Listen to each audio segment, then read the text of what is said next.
उपचुनाव की जंग की करते हैं। दरअसल मध्य प्रदेश छत्तीसगढ़ में उपचुनाव की रणभेरी बच चुकी है और आज शाम चुनावी शोर थम जाएगा।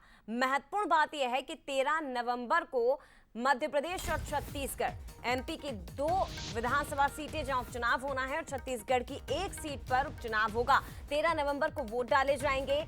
दोनों ही राज्यों में इन सीटों पर बीजेपी और कांग्रेस के बीच कांटे की टक्कर है। एमपी की बुधनी विजयपुर सीट पर मतदान होना है, तो वहीं दूसरी तरफ छत्तीसगढ़ की रायपुर दक्षिण सीट पर उपचुनाव होगा। 23 नवंबर को उपचुनावों के नतीजे आएंगे। बात अगर मध्य प्रदेश की करें तो विजयपुर में रामनिवास रावत और मुकेश मल्होत्रा के बीच कड़ी टक्कर दिखाई दे रही है। इधर आइए अब बुधनी में जो बीजेपी का गढ़ माना जाता है, यहां रमाकांत भार्गव और राजकुमार पटेल के बीच सीधी टक्कर है। छत्तीसगढ़ में रायपुर दक्षिण सीट जहां से ब्रजमोहन अग्रवाल विधायक चुने गए, जिन्हें अजय विधायक कहा जाता है, और इस सीट लंबे समय से बीजेपी की झोली में जाती रही है। रायपुर दक्षिण से सुनील सोनी और आकाश शर्मा के बीच सीधा मुकाबला दिखाई दे रहा है। तो मध्य प्रदेश में भी इन दोनों सीटों पर कड़ी टक्कर दिखाई दे रही है। बीजेपी के अपने जीत के दावे हैं, तो दूसरी तरफ कांग्रेस अपनी जीत के दावे इन सीटों पर कर रही है। एक बार फिर से आपको बता दें कि मध्य प्रदेश की 2 विधानसभा सीटें विजयपुर और बुधनी सीट, जिसपे कड़ा मुकाबला नजर आ रहा है। बुधनी सीट बीजेपी की परंपरागत सीट है। यहां से लंबे समय से पार्टी ने जीत दर्ज की। हालांकि विधानसभा चुनाव 2023 के समय शिवराज सिंह चौहान ने बुधनी में जीत दर्ज की थी। हालांकि बाद में सांसदी का टिकट इन्हें मिल गया था। लोकसभा ये पहुंचे जीत दर्ज करके और ये सीट खाली हो गई उनके इस्तीफे के साथ। तो यहां पर अब उपचुनाव होना है। बात अगर विजयपुर की करें, रामनिवास रावत जो कांग्रेस से विधायक चुने गए थे, बाद में इन्होंने बीजेपी की सदस्यता ली। वर्तमान में मोहन सरकार में मंत्री हैं, लेकिन इस्तीफा दिया और अब इस सीट पर भी उपचुनाव हो रहे हैं। खास बात यह है कि यहाँ विजयपुर में एक तरफ रामनिवास रावत हैं जो 6 बार कांग्रेस के टिकट पर चुनाव जीत चुके हैं और विजयपुर सीट को कांग्रेस का गढ़ माना जाता है। इधर बुधनी सीट बीजेपी का गढ़ है, लेकिन पिछली बार जो रामनिवास रावत कांग्रेस में थे वो अब बीजेपी में आ चुके हैं। 6 बार यहां से चुनाव जीत चुके हैं और इस बार भी अपनी जीत को लेकर पूरी तरह से आश्वस्त नजर आ रहे हैं। रामनिवास रावत के सामने आप देखिए, मुकेश मल्होत्रा को पार्टी ने प्रत्याशी बनाया है कांग्रेस में। रामनिवास रावत है एक तरफ और दूसरी तरफ मुकेश मल्होत्रा जो खुद आदिवासी समुदाय से आते हैं और यहाँ आदिवासी शहरी आदिवासियों के जो वोटर्स हैं वो बड़ी संख्या में 70 से 80 हजार वोटर करीब यहाँ माने जाते हैं शहरी आदिवासी के। और रामनिवास रावत क्योंकि मीणा और रावत यहाँ पर बड़ी संख्या में है विजयपुर में, तो इसलिए रामनिवास रावत पर यहाँ देखिए वो मैदान में उतरे हुए हैं। इधर बुधनी सीट की अगर बात की जाए तो कड़ी टक्कर दोनों ही दलों के बीच में बुधनी में भी दिखाई दे रही है। तो बुधनी में रमाकांत भार्गव हैं जो 2019 में विदिशा सीट से सांसद रहे, शिवराज सिंह चौहान के करीबी ने माना जाता है। और राजकुमार पटेल ये इस सीट पर विधायक पूर्व में रह चुके हैं। तो कड़ी टक्कर दोनों ही सीटों पर नजर आ रही है और हमारे साथ इन दोनों ही विधानसभा क्षेत्रों से हमारी सहयोगी इस वक्त जुड़ गए हैं। विजयपुर से नितिन सोलंकी हमारे साथ जुड़ गए हैं और बुधनी से गोवर्धन सोनी हमारे साथ इस वक्त लाइव जुड़े हुए। सीधे उनका रुख करते हैं। सबसे पहले बात विजयपुर सीट की करते हैं, क्योंकि विजयपुर को कांग्रेस का गढ़ माना जाता रहा है। रामनिवास रावत यहाँ से लगातार जीत दर्ज करते रहे। और अनंत हमारे साथ छत्तीसगढ़ से जुड़ गए हैं रायपुर की, क्योंकि रायपुर दक्षिण सीट पर उपचुनाव होना है। तो यहाँ के समीकरणों को भी हम अनंत से समझने की कोशिश करेंगे। सबसे पहले नितिन आपके पास ही आना चाहेंगे, क्या माहौल आपको इस वक्त क्षेत्र में नजर आ रहा है? रामनिवास रावत जिन्होंने पिछला चुनाव जीता कांग्रेस की टिकट से और अब वो आ गए हैं बीजेपी में। मीणा और रावत वोटर्स की संख्या बहुत ज्यादा है विजयपुर में, और दूसरी तरफ है सहरिया आदिवासी इस वर्ग से आने वाले मुकेश मल्होत्रा। इनके वोटर्स की संख्या बहुत ज्यादा है, 70 से 80 हजार वोटर्स माने जाते हैं जो इस वर्ग से आते हैं। माहौल किस तरह का दिखाई दे रहा है, मुद्दे कौन से छाए हुए हैं और जातिगत समीकरण क्या कह रहा है विजयपुर का? बिल्कुल, देखिए 13 तारीख को यहाँ पर वोटिंग होनी है और विजयपुर विधानसभा की अगर हम लोग अगर बात करें तो आदिवासी वोटर्स यहाँ पर 60-70 हजार हैं। वहीं मीणा समुदाय के लोग भी ज्यादा हैं। लेकिन मुकेश मल्होत्रा कांग्रेस के प्रत्याशी हैं। कांग्रेस पार्टी अपने गढ़ को बचाना चाहती है, लेकिन रामनिवास रावत जब बीजेपी में आए, अब बीजेपी है जो कांग्रेस के गढ़ को यहाँ पर खत्म करना चाह रही है। दोनों ही विजयपुर गढ़ को जीतने के लिए लगातार प्रयास कर रहे हैं। मुख्यमंत्री मोहन यादव कल यहाँ से गए जी।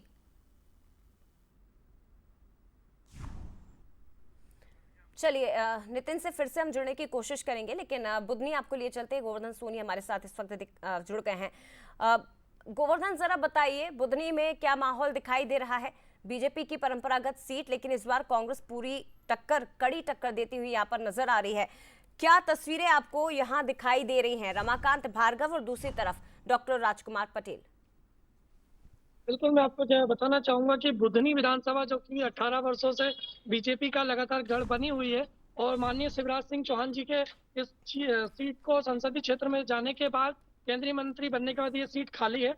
और इस बार जो चुनाव देखा जा रहा है वो काफी टक्कर का है, क्योंकि पहले जो भी चेहरा होता था वो बाहरी क्षेत्र से आता था, जैसे अरुण यादव ले लें, महेंद्र चौहान ले लें, या किसी अन्य व्यक्ति को ले लें। लेकिन इस बार बात हो रही है लोकल चेहरे की, क्योंकि रमाकांत भार्गव जो बीजेपी से प्रत्याशी हैं वो सायगन से आते हैं, और उससे 10 से 15 किलोमीटर के डिफरेंस में आने वाले ग्राम बख्तरा से जो कि कांग्रेस के प्रत्याशी राजकुमार पटेल हैं। तो एक ही लाइन में दोनों प्रत्याशियों का क्षेत्र होने के बाद टक्कर काफी जोरदार देखने को मिलेगी, क्योंकि इस बार विपक्ष मजबूत है, कांग्रेस जोरदार यहाँ पे तैयारी में लगी हुई है। वहीं बीजेपी भी यहाँ पर लगातार दौरे कर रही है, काफी मेहनत कर रही है।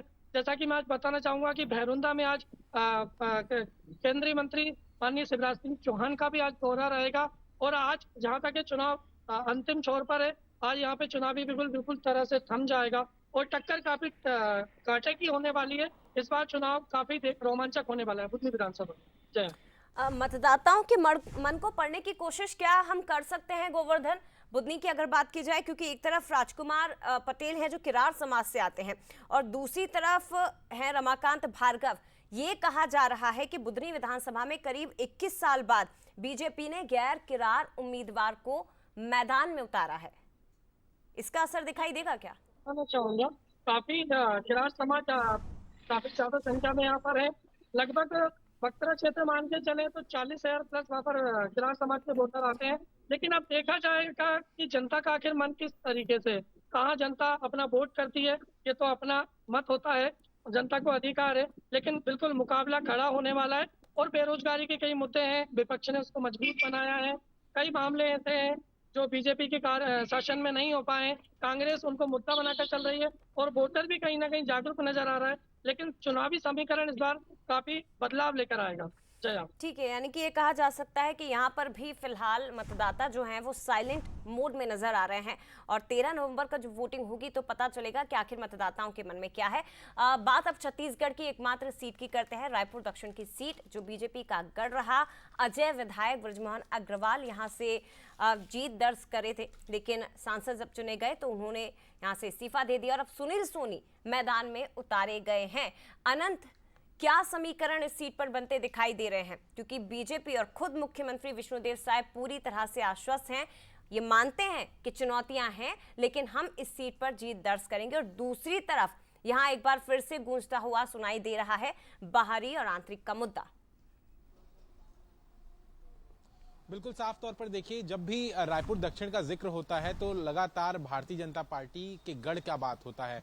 दक्षिण की अगर बात करें तो भारतीय जनता पार्टी का गढ़ रहा है, मजबूत हिस्सा जो है वो दक्षिण को माना जाता है। क्योंकि देखिए 1985 में जब चुनाव हुए थे तब 2 विधानसभा सीटें रहती थी रायपुर में, और उन दोनों ही सीटों पर कांग्रेस का कब्जा था। लेकिन देखिए 1990 में बृजमोहन अग्रवाल आते हैं, भारतीय जनता पार्टी से दक्षिण से चुनाव लड़ते हैं, और उसके बाद से उस सीट पर कांग्रेस कभी भी जीत नहीं सकी है। तो इस बार का समीकरण अगर देखा जाए तो युवा चेहरे को कांग्रेस ने उतारा है, युवा चेहरे पर दांव लगाया है, और समीकरण यही है कि देखिए इस बार दक्षिण की में अगर वार्डों की बात करें, वार्डों की संख्या की बात करें तो 19 वार्ड हैं, और उन 19 वार्डों में 11 वार्डों में कांग्रेस के पार्षद हैं।